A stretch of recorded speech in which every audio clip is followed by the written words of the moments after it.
বাবার, তোর কি মাথাটা একটু গরম আছে? মাথাটা গরম কেন বল একটুখানি। গরম হচ্ছে, আমি বাড়ি গেলাম সবে, তারপরে আমি মিষ্টির দোকানে গেলাম যথারীতি একটু খাবার কিনতে। তো আমরা এখানে যেহেতু বড়নগরে এখানে একটা মিষ্টির দোকান আছে, মহাপ্রভু মিষ্টান্ন ভান্ডার। তাদের খুব অহংকার হয়ে গেছে, অ্যাকচুয়ালি তাদের সেলটা খুব বেশি হচ্ছে। মানে এমন একটা বড়নগরের মানুষদেরও অবস্থা হয়েছে যাতে মহাপ্রভু যতদিন ছিল না মনে হয় কেউ মিষ্টি খেতই না, মানে এরম ব্যাপার। মানে প্রায় দিনই খুব বাজে ব্যবহার তো করেই, আর মানে মালিকের থেকে কর্মচারীরা নিজেদেরকে একদম বলে না সে একদম মালিক ভাবে। এই মিষ্টি থেকে কেউ বলে আজকে যাই হোক, তুই ধোকলা আনতে গেলি, তোকে বললো চাটনি দিয়েছে। ধোকলা দিয়ে দুবার করে টাকার হিসেব ভুল করলো, সহজ একটা হিসেব।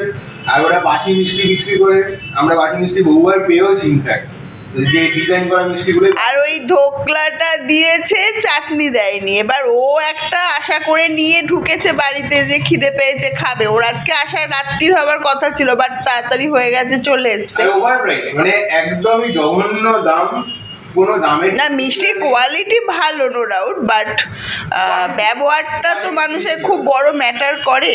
আর মানুষ ভাবে মহাপ্রভু ছাড়া মিষ্টির দোকান, এতদিন বড়নগর একটা পুরনো জায়গা। যাই হোক, ওকে দুবার করে গিয়ে আবার চাটনিটা আনতে হলো, সেই জন্য রাজদীপের মন মানে মাথা প্রচণ্ড গরম হয়ে গেছে।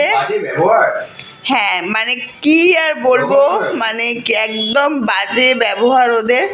যাই হোক, রাজদীপ তো ডবল করে গেল, এটা খুব বাজে লাগছে। ওর পেয়েছে খিদে, অন্য সময় আমি বানিয়ে রাখি কিছু, আজকে ও লেট হবে বলেছিল, বাট তাড়াতাড়ি এসে গেছে বলে নিজে ধোকলা নিয়েই চলে এসেছে। ধোকলা খেতে খুব ভালোবাসে, এই হচ্ছে ব্যাপার। তাও একটু লাস্টে ভিডিও শেষে হেসেই দে, বন্ধুরা তো আর কিছু দোষ করেনি, বন্ধু।